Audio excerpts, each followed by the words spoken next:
Hi everyone, I'm Micah, and welcome back to Love People Enough. Today, I'm truly honored to share something that hits at the very heart of why true peace in the Middle East has remained so hard to reach for so long. I'm talking about the groundbreaking book, The War of Return, and how Western Indulgence of the Palestinian dream has obstructed the path to peace, known simply as The War of Return, co-authored by the brilliant Dr. Einat Wilf and Adi Schwartz. Dr. Einat Wilf is one of the most courageous and clear-thinking voices out there, a former member of the Israeli Knesset, intelligence officer in the IDF, Harvard graduate before it became insane, and a fierce advocate for real solutions. She's liberal and left-leaning. She supported a two-state path in her youth, and yet she fearlessly exposes the hard truths that too many ignore. I have enormous respect and admiration for her courage, her integrity, and her unwavering commitment to facts over fantasy. Together with Adi Schwartz, a respected researcher and journalist, they reveal how the manufactured idea of a never-ending right of return and the way the terrorist-run aid organization UNRWA has been weaponized to block any genuine peace. This isn't just history. It's the core obstacle, along with the United Nations as a whole, standing in the way of a future where Israeli and Palestinian children can grow up without the shadow of endless conflict, bloodshed. This book changed how I see the conflict, and I believe it can open eyes for so many others. So let's dive in. Listen closely to Dr. Wilf. Her words from this short video about her book are shocking, truthful, and if we have the courage to hear them, they point the way toward real hope. Thank you, Dr. Wilf and Mr. Schwartz, for your courage. It is truly an honor. From Love People Enough, here we go. So what I will present today are two elements, and they're based on this book. I'm not sure there are many Hebrew speakers here. The book is called The War of Return. There is an English text. We're currently in the process of getting it published in the US, but if you would like to read it discreetly, we can later supply it to you. I will present two elements. The first is more the ideas, to present why Western, especially Western financial support for UNRWA is one of the greatest obstacles to peace, and why Western support of UNRWA stands in direct opposition and contradiction to the stated policies of your governments to promote peace by means of two states for two peoples. Your governments, especially those that continuously fund UNRWA, on the one hand claim to want to promote peace by means of two states, and on the other hand effectively pursue a policy that ensures that this will never happen.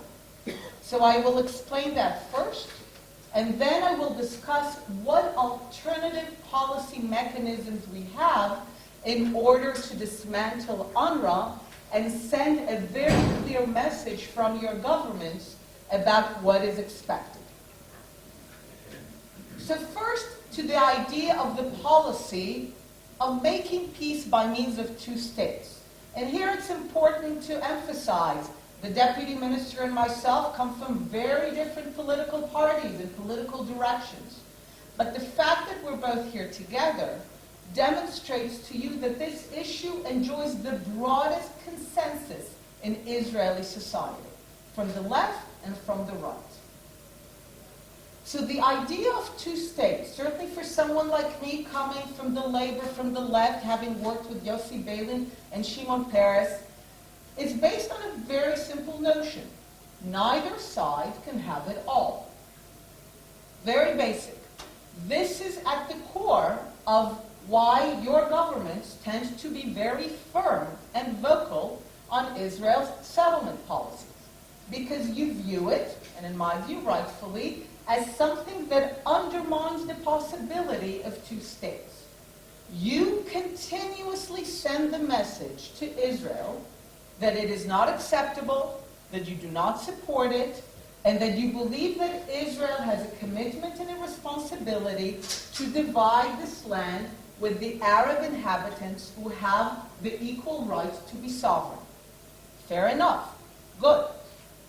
Yet, you never tell the Arab Palestinians that they themselves will have to understand that they will not have all of it. And some of you might think that this is not what the Palestinians think. Some of you, and I know this is the most common comment, the Palestinians know that they're not returning.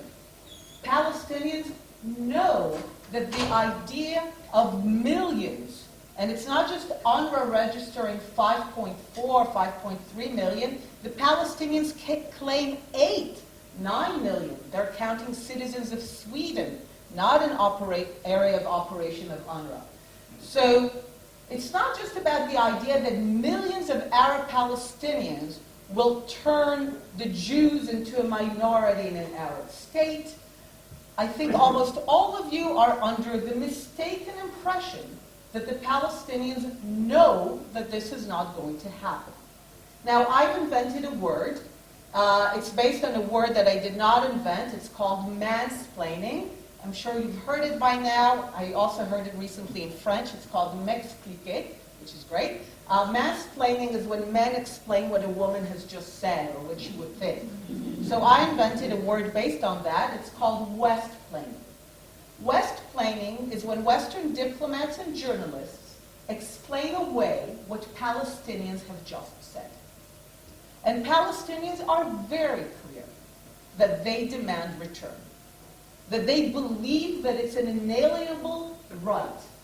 And they're wrong. It's not a right, and it's certainly not inalienable. It's not a right in international law, and even Resolution 194, to which they give an extreme interpretation, does not grant that right. But they believe it.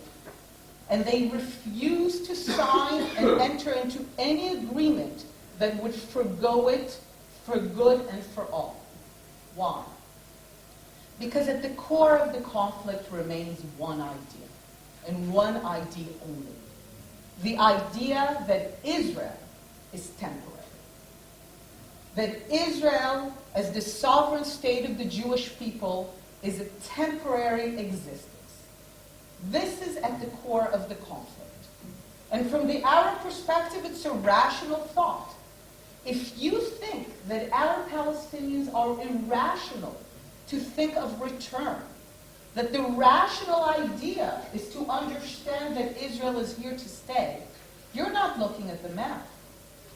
They're opening the map and they say 7 million Jews living among 450 million Arabs, 1.2 billion Muslims. This is not going to last. So from the Arab perspective, and certainly from the Arab-Palestinian perspective, Zionism is temporary. The idea of Israel as a sovereign state of the Jewish people in the midst of an Arab and Islamic region is nonsensical and is expected to last as much as the Crusaders, which means we have 18 years on the clock left. So when they think and speak of return, they think of it as a serious possibility. And it is at the core of their being. If I said that this is the broadest consensus in Israeli society, in opposition to it, it is the broadest consensus in Palestinian society in supporting it. And even the declarations that you interpret as foregoing return, for example, President Abbas saying that he understands that he will not return to Tzfat, or saying that he's willing to go there with a passport. Notice how he phrases it, and he made it very clear immediately in every language and outlet. He says, me, personally, will not exercise this right. But this right is a right, inalienable, holy, that belongs to every Palestinian for generations in perpetuity. And no leader can ever negotiate this right away. And his son and grandson, the ones who were actually not born in Tzfat, immediately went to YouTube and said, we're returning. Making it very clear that it was a personal statement. But so often peacemakers behave like teenagers who receive half a letter with 2 words and they say, she loves me. I mean, we interpret things the way we want them. not the way they saved them. When Arab Palestinians are marching on the border with Israel and Gaza, never on Egypt, marching on Israel on the border, what do they call the marches? The marches for electricity, the marches for independence for Palestine, the marches to end the boycott? They say it clearly, the marches for return. When the marches started in the spring, a New York Times journalist did a piece, video piece, and he interviewed the marchers, and he said, what are you marching for? And these are young people, like the deputy minister said, and they said, I'm from, and they would say the name of a village inside Israel, 67 miles. I'm from this village, I'm from this village, I'm from this village. They're clearly not from this village. Yet, that's their view of themselves.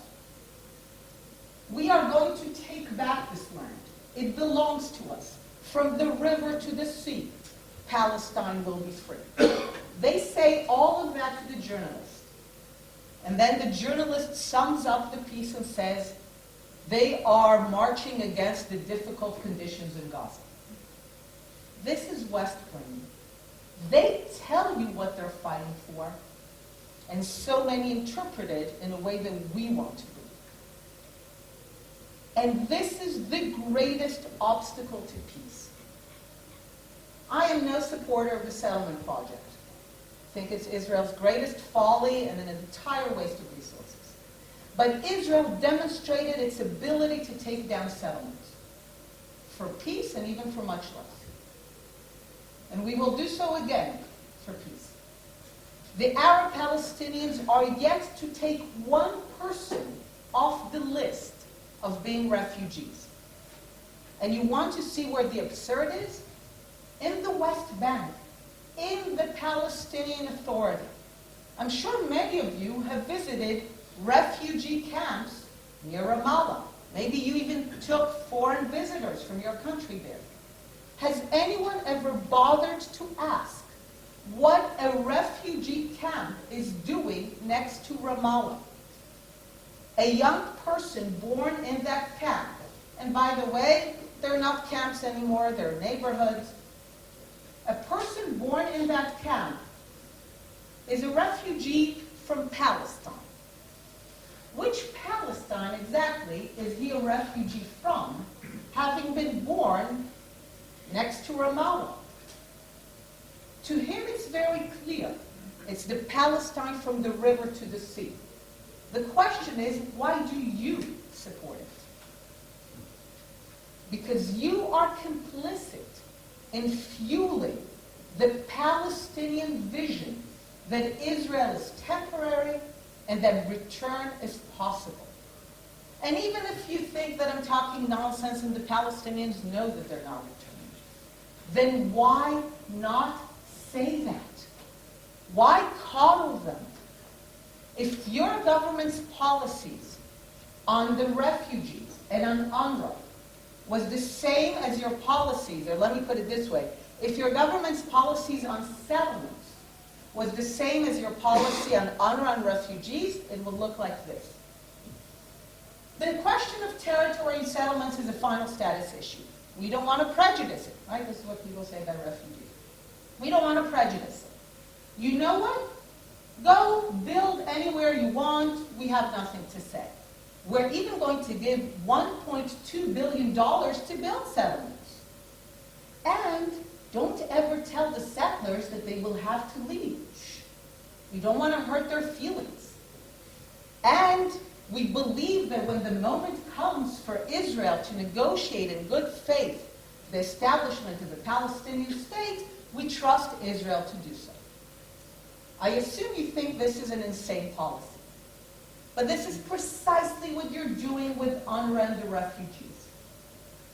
Your governments roll their eyes and say, it's a final status issues, even though they have no problem saying what their position is on the final status of a Palestinian state, final status of borders, settlements, final status of Jerusalem. Your governments have no problem saying what they think on all the other issues.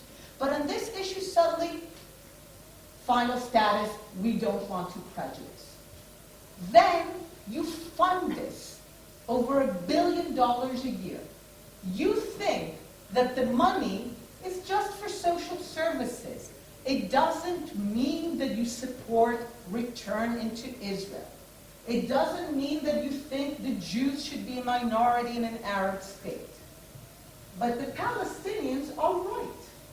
They view your government's support, financial support for UNRWA over decades, as implicit and explicit support for their demand to return. When the American administration decided to defund UNRWA, what you heard from Palestinians was not, oh no, how will we pay the teachers? What you heard from them is the American president is trying to take away our right of return. They view it, and they are right, that a continued financial support of a Western government for an organization that allows them to keep the status of refugees from Palestine, despite the fact that they were born in Gaza or Ramallah or citizens of Jordan, that means that those governments support what they believe is an inalienable right. So what can be done? Because social services should be provided. And again, by the way, almost everything about UNRWA is upside down.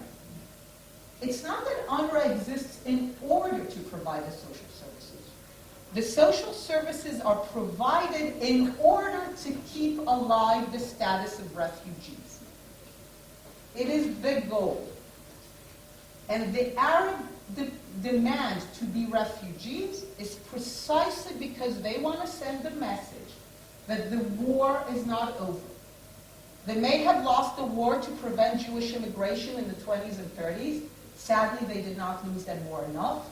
They wanted enough for the gates to be closed at the critical moment. They may have lost the war against the vote of partition at the UN General Assembly. They may have lost the actual war for partition that brought about the establishment of the State of Israel. And notice, the Palestinians are not refugees because they don't have a state. They don't have a state because they insist on being refugees. They don't have a state because they rejected partition. In rejecting partition violently, they lost a war. Because they lost the war, they became refugees.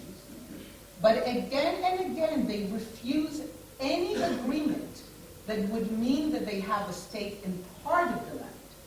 Of course, the Palestinians want the end of the occupation. They want a state. But if you tell them, and this is the only deal on the table, it's the only deal that will ever be on the table. If you tell them that the deal is sovereignty for return, you can be sovereign in part of the land. You can have a state of your own in the West Bank and Gaza, but the Jews will have their state. You will not make them a minority in an Arab state. The trade is sovereignty for return. To date, this is a trade that no Palestinian is willing to make. So how can we begin to send the message? And why is it important? The Palestinians will always dream of Jaffa, of love. They will dream of Palestine from the river to the sea. I'm not entering their heads. Jews will always dream of Judea and Samaria. We will never deny the biblical and historical and cultural relation. But the question is not what do we dream? The question is, at the critical moment, what do we demand, what do we fight for, and what do we sacrifice for? And that can only happen if Palestinians begin to understand that in this aspect, and this aspect only, the demand for return, they are isolated. They need to know that in thinking of Palestine from the river to the sea, that in continuing to forgo sovereignty so that they can continue to dream of return, they will not have the support of the international community. This is what actual peacemaking is all about. I want to change the very thinking of what it means to be a peacemaker in the conflict. It's not about diplomats shuttling between capitals. It's not about getting the people into the room. Getting them into the room is the last stage. Peacemakers, real serious peacemakers, need to ensure that if the sides enter the room, they exit the room with an agreement. And there will be no agreement if one side is continuously fueled and buttressed in their vision that they are one day going to have it all, that they have the right to have it all, that it's an inalienable right in international law. They need to hear, the same way that we hear about settlements, they need to hear morning, noon, and night with the same passion and the same intensity that you will not have it all. You should stop taking government people to refugee camps in Ramallah unless it's for the purpose of asking how it's going to be dismantled. You need to question how is it that 75% of the people living in Gaza are registered as refugees from Palestine. This is Gaza. Israel has no territorial claims on Gaza. We can all agree that Gaza is Palestine. How is it that a person born in Gaza is registered with their agency with the letters UN in it as a refugee from Palestine? Every dollar you put into Gaza will continue to sink in the ground, literally, because the people there don't think of Gaza as their home, even though they were born there. Their parents were born there. Their grandparents were born there. By now, their great-grandparents were born there. And yet they still think that Gaza is a temporary place they live in until they take Palestine from the river to the sea. And people who believe that the place they inhabit is temporary will never invest in it. All the money you collect will be sunk into tunnels. Because when you give people cement, but they don't believe that where they live is their home, they're not going to use cement to invest in building their home.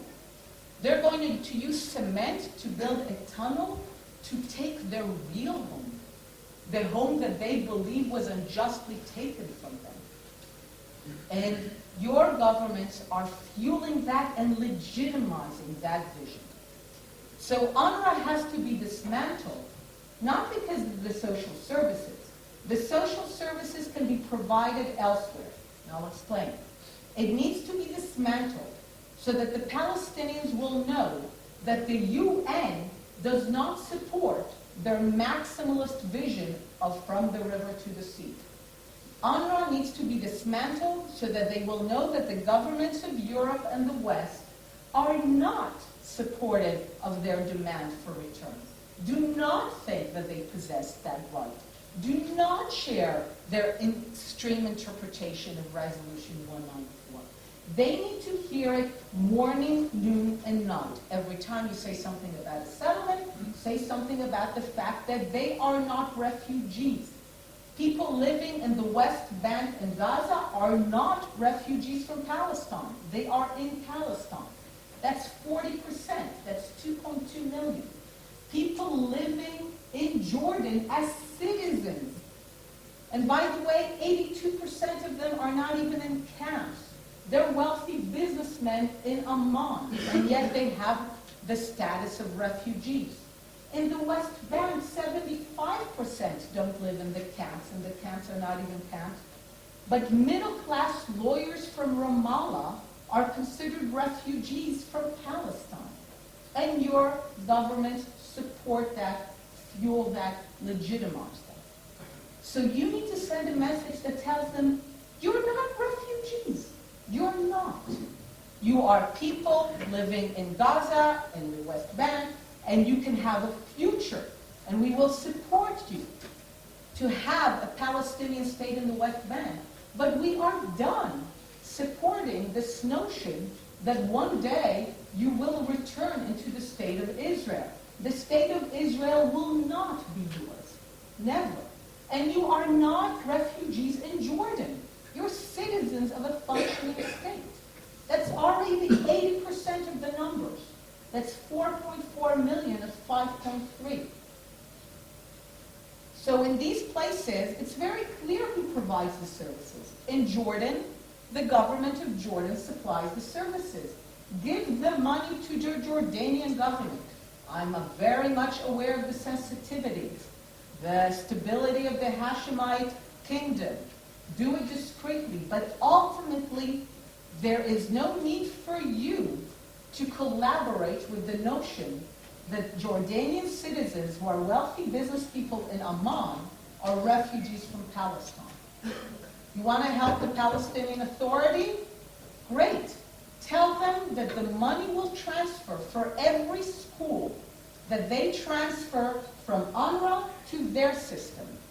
The Palestinian Authority has a school system, a functioning school system. I call it the school system of Little Palestine, the school system that is part of the state building of a future Palestinian state. But next to that school system of Little Palestine exists the UNRWA school system of Greater Palestine. Why are there in Ramallah the two school systems? There should be only one school system. If we are serious about state building, about partition, there should be only one school system of Little Palestine. And the money should go to the Palestinian Authority to take down the UNRWA signs. The same school remains, the same students, the same teachers. The money just is funneled through the Palestinian Authority, not through UNRWA. There is zero basis for the existence of UNRWA in the West Bank, in Jordan. In Gaza, there are other mechanisms for the supply of schooling and healthcare. There is no need, and in fact it's almost urgent, to start telling the people of Gaza that their future is in Gaza, that they are not refugees from Palestine. This fiction has to end.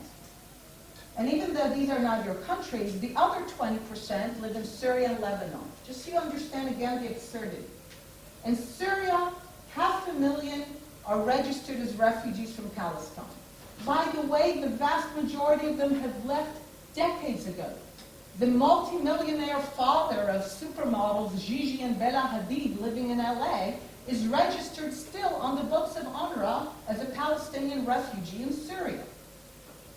And of those who still exist, and as a result of the war fled from Lebanon, think of 2 Syrian refugees fleeing to Lebanon. One registered with UNRWA, one with UNHCR. Then they return after the war. The one who was registered with UNHCR will no longer be a refugee. He returned to Syria. The one who was registered with UNRWA will take his refugee status as a refugee from Palestine back to Syria, waiting for return. And in Lebanon, the governments are complicit in the worst kind of discriminatory regime, where an Arab government discriminates against Arab citizens simply because for 2 years, many of them were seasonal workers in the north, and now they are considered refugees from Palestine.